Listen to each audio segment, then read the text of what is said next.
लोकांमध्ये प्रसिद्धी देणं गरजेचं आहे। त्याप्रमाणे आपण सर ह्याच्या कंपोजिट सीटच्या बॅक साईडलाच जो रहदारीचा रस्ता आहे त्या रस्त्यावर आपण सगळी पूर्ण सर त्या वेगवेगळ्या उपक्रमांची जनजागृती केलेली आहे सर, ते आपण जाणून आपण पाहतोय।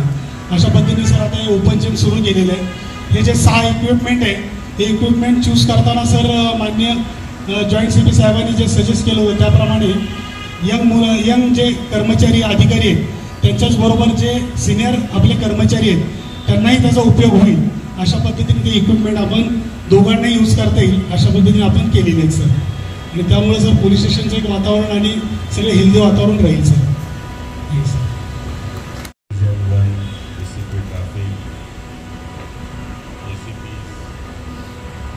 सीनियर PIs गोरे साहेब आणि उपस्थित इतर सीनियर PIs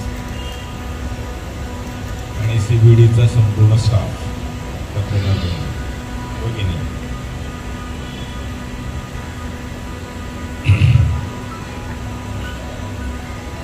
याच्या मागचा उद्देश जो सांगितला गोरे साहेबांनी त्या उद्देशाकडे निश्चितच आपली वाटचाल झपाझप सुरू झालेली आहे।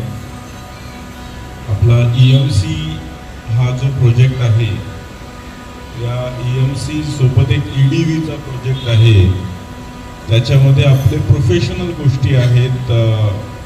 iBikeच्या माध्यमातून मुद्देमाल कलेक्ट करणे, त्याला EDVच्या माध्यमातून FSL पर्यंत पोहोचवणे आणि मग त्याला घेऊन येऊन EMC मध्ये जमा करणे आणि EMC मध्ये हे सर्व सुसूत्रितपणे स्ट्रक्चर्ड पद्धतीने ठेवणे। यामध्ये मुद्देमालचा एक सेपरेट कक्ष आहे, आपला तपासाचे जे केस पेपर्स असतात त्याचाही एक मोठा कक्ष आहे आणि तिसरा कक्ष आहे जितकाही रेकॉर्ड आहे, आपले रजिस्टर्स असतात, आपले अर्ज चौकशी असतात, ह्या सर्व गोष्टी तिसरं रेकॉर्ड रूम मध्ये ठेवणे।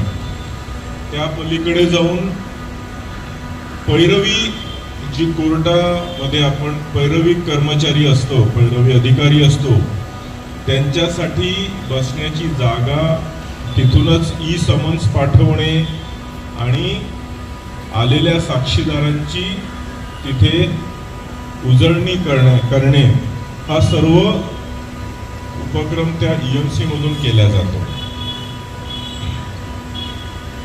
असे 2 EMCs आपण केलेले आहेत, एक NRI मध्ये आणि एक पनवेलला।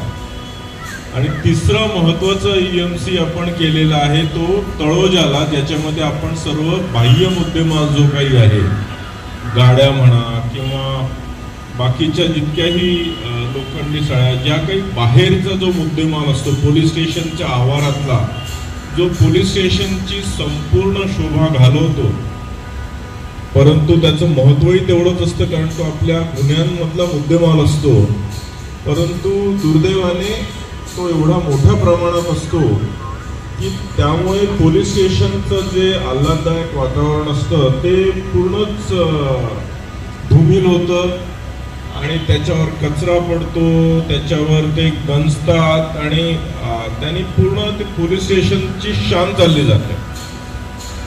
यासोबतच जो इंटरनल मुद्दे